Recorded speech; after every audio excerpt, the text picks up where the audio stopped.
Puji Tuhan, kita jumpa lagi dalam program Doa Pagi GPDI Budi Mulia. Mengucap syukur, kita masih diberikan lagi kesempatan untuk bersekutu, untuk membacakan firman Tuhan, dan menikmati berkat Tuhan di hari yang baru. Kita awali ini dengan doa. Mari kita berdoa. Bapa di sorga, mengucap syukur buat hari yang Tuhan berkati lagi kepada kami di hari yang baru dengan tubuh yang sehat, dan kami awali hari ini dengan membaca firman Tuhan. Kami akan berdoa bersama-sama dan kami akan menikmati berkat Tuhan. Kami serahkan semuanya ke dalam tangan Tuhan, di dalam nama Tuhan Yesus Kristus. Haleluya. Amin. Puji Tuhan, saya akan bacakan firman Tuhan dalam Kisah Para Rasul pasal yang ketiga ayat 1 sampai yang ke-10 mengenai Petrus menyembuhkan seorang yang sakit lumpuh. Saya bacakan di ayat 6. Ketika orang lumpuh itu menadahkan tangannya kepada Petrus untuk meminta sesuatu, dan Petrus tahu Petrus tidak punya sesuatu yang akan diberikan. Tetapi ayat yang ke-6, Petrus berkata kepada orang lumpuh itu, tetapi Petrus berkata, emas dan perak tidak ada padaku, tetapi apa yang kupunyai kuberikan kepadamu. Demi nama Yesus Kristus orang Nazaret itu, berjalanlah.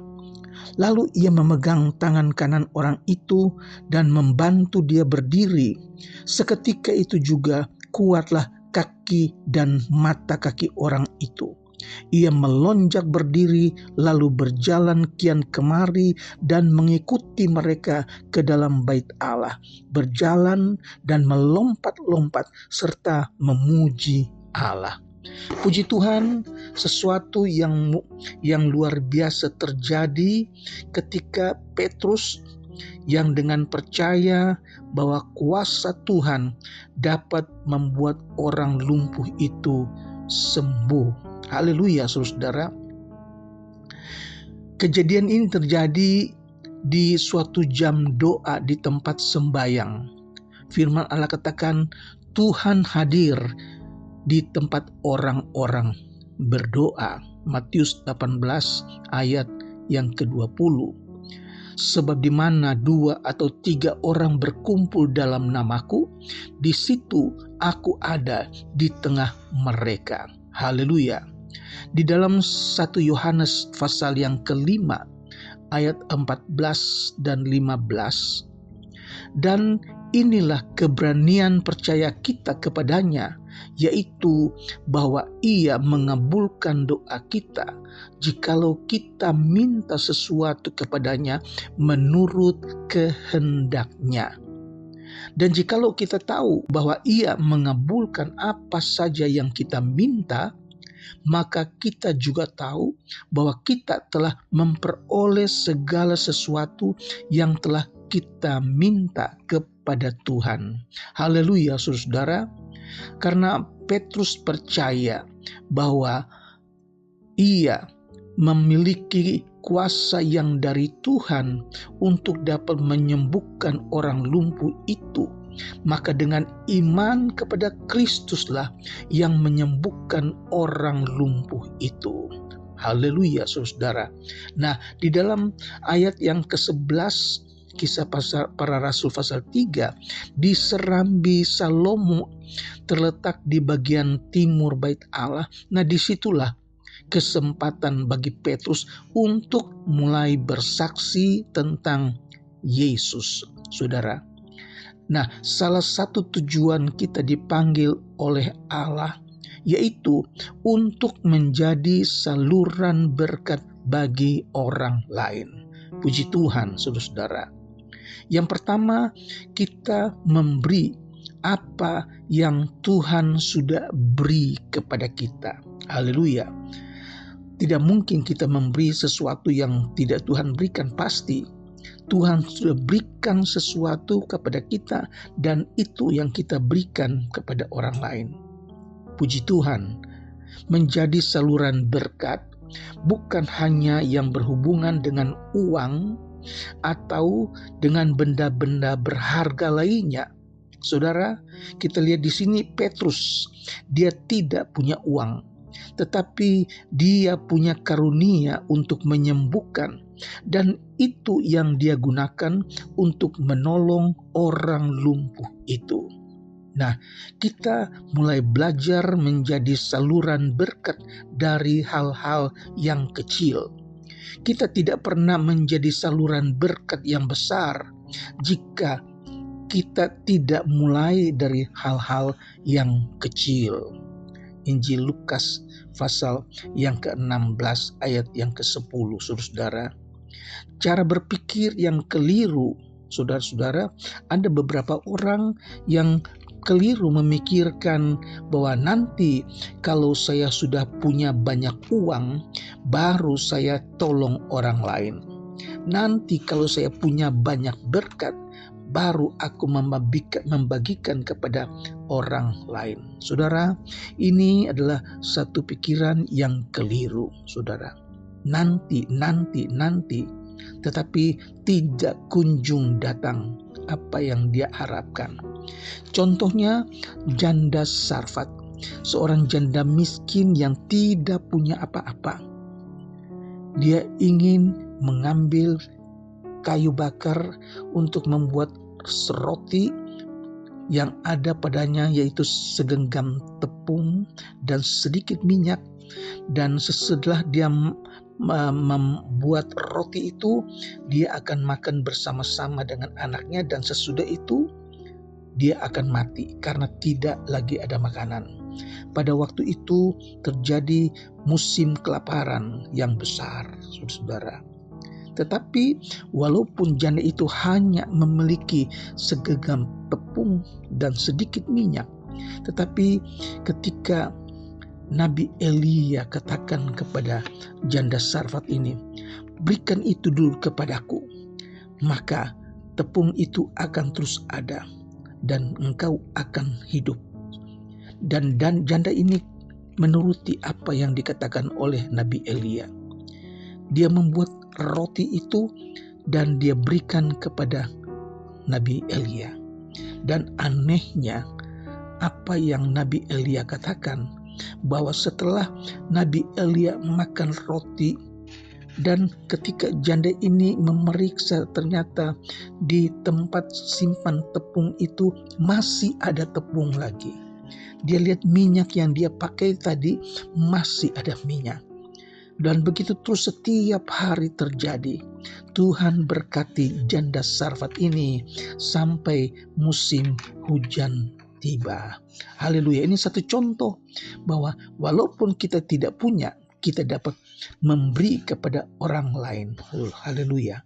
Kalau saya sudah tidak sibuk, kalau saya sudah punya waktu, baru saya aktif dalam pelayanan. Tetapi tunggu, tidak ada kesempatan. Akhirnya dia sakit, tidak bisa melayani. Dia bilang, tunggu, nanti kalau sudah punya berkat baru aku membagikan. Tetapi dia pensiun dini, tidak dapat berkat-berkat lagi, saudara-saudara. Nah, ini cara berpikir yang keliru.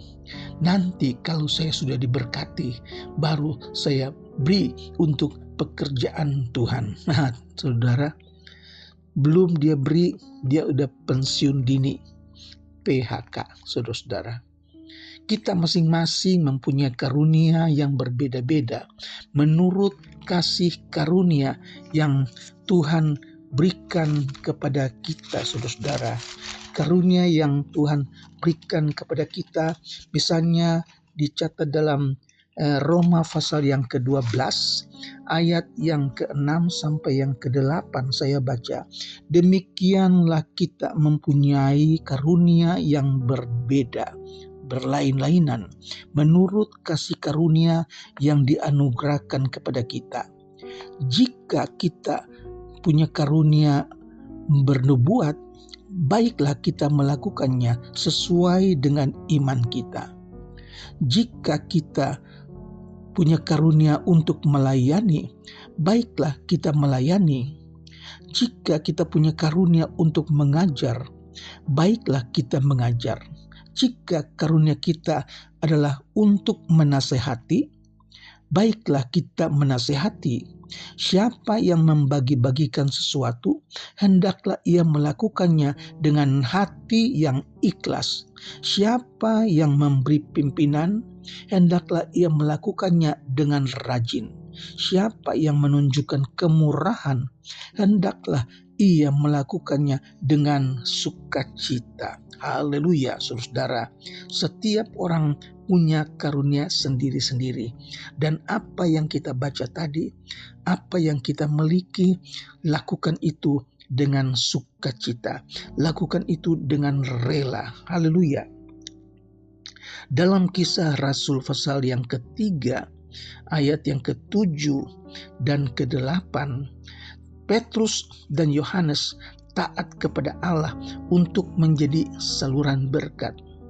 Ini merupakan jalan bagi terjadinya mujizat dari Allah. Kita harus punya keberanian untuk bersaksi tentang kuasa Allah, tentang apa yang sudah kita alami, yang kita lihat dan yang kita dengar. Misalnya dalam Kisah Rasul pasal yang ketiga, ayat yang ke-17 sampai yang ke-19, kita baca di sana, "Hai saudara-saudara, aku tahu bahwa kamu telah berbuat sedemikian karena ketidaktahuan, sama seperti semua pemimpin kamu. Tetapi dengan jalan demikian Allah telah menggenapi apa yang telah difirmankannya dahulu dengan perantaraan nabi-nabinya, yaitu bahwa Mesias yang diutusnya harus menderita. Karena itu sadarlah dan bertobatlah supaya dosamu dihapuskan." Paulus bersaksi, dia berani ceritakan tentang Kristus, dan 5.000 orang bertobat. Catat dalam Kisah 4 ayat 4. Saudara, tetapi ada tantangan buat kita yang menjadi saluran berkat. Misalnya dapat ancaman. Kisah pasal 4 ayat yang pertama, kita lihat mereka mendapat perlakuan yang kasar. Kisah 4 ayat 3.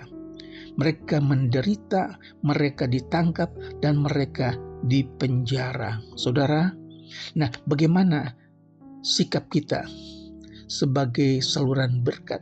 Yang pertama, tetap memegang prinsip untuk tetap taat kepada firman Allah. Yang kedua, terus melaksanakan tanggung jawab sebagai saluran berkat. Misalnya dalam pasal 4 ayat yang ke-20, di sana dikatakan bahwa sebab tidak mungkin bagi kami untuk tidak berkata-kata tentang apa yang telah kami lihat dan yang telah kami dengar. Ini adalah tanggung jawab, satu keberanian untuk tetap berani menghadapi ancaman. Yang ketiga, tetap berdoa dan menyerahkan semuanya kepada Allah.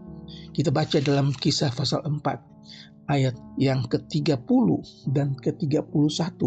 "Ulurkanlah tanganmu untuk menyembuhkan orang, dan adakanlah tanda-tanda dan mujizat-mujizat oleh nama Yesus, hamba-Mu yang kudus. Dan ketika mereka sedang berdoa, goyanglah tempat mereka berkumpul itu, dan mereka semua penuh dengan Roh Kudus. Lalu mereka memberitakan firman Allah dengan berani." Haleluya. Tetap berdoa. Serahkan semuanya itu ke dalam tangan Tuhan. Maka Tuhan akan menjadi pembela kita. Puji Tuhan, Tuhan memberkati kita sekalian. Mari kita berdoa. Bapa di sorga, kami mengucap syukur buat firman-Mu datang kepada kami hari ini, membuat kami tetap setia, membuat kami taat untuk menjadi saluran berkat dari apa yang telah Tuhan karuniakan kepada kami. Terima kasih Tuhan, kami berdoa buat jemaat Tuhan, mereka yang sakit, mereka yang berkekurangan, mereka yang dalam pergumulan, Tuhan yang tahu. Mereka yang sakit kami berdoa dalam nama Yesus. Bilur-bilur Yesus menyembuhkan sakit penyakit mereka, baik yang dirawat di rumah sakit, baik yang terbaring lemah di rumah. Tuhan, kami berdoa juga buat jemaat Tuhan yang belum mendapat pekerjaan, atau mungkin mereka sedang di PHK dan sedang mencari pekerjaan. Tuhan, buka jalan, buka rezeki buat rumah tangga mereka. Terpujilah nama-Mu Tuhan Yesus. Kami berdoa untuk pelayanan pekerjaan Tuhan, hamba-hamba Tuhan di daerah perintisan. Tuhan berkati. Kami akhiri doa pagi ini dengan mengucap syukur di dalam nama Tuhan Yesus Kristus. Haleluya. Amin.